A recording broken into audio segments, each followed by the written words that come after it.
Rap match করার নিয়ম কি? 1 সেকেন্ডের মধ্যে আপনার 4টা কাজ করা লাগে। তো 4টা কাজ কী কী? প্রথমে আপনি থ্রোটলটা একটু লুজ দিবেন, সামান্য একটু লুজ দিবেন, ইঞ্জিনের গতি একটু কমাবেন আর কি, লুজ দিয়া ক্লাচটা ধরবেন। ক্লাচটা ছাড়ার একটু আগে আপনি থ্রোটলটা দিবেন, দিয়া তারপর ক্লাচটা ছাড়বেন। একটু আগে বলতে 1 সেকেন্ডের 4 ভাগের 1 ভাগ সময় আগে আর কি।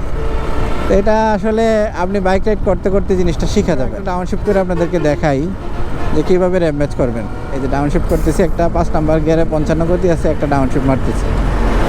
এই যে একটা ডাউনশিফট করছি, আমি যখন ক্লাচটা ছাড়ছি তার আগে থ্রোটলটা একটু বাড়াই দিছি। কারণ ডাউনশিফটের সময় থ্রোটলটা আগে বাড়াইতে হয় কেন? ডাউনশিফটের সময় আপনার চাকার গতি বেশি আছে, আপনি ইঞ্জিনের গতি কমাইতেছেন। তো তখন আপনার এই চাকার গতির সাথে ইঞ্জিনের গতি যখন কমাইতেছেন, ইঞ্জিনের গতিটা একটু বাড়াইতে হবে ডাউনশিফট করলে।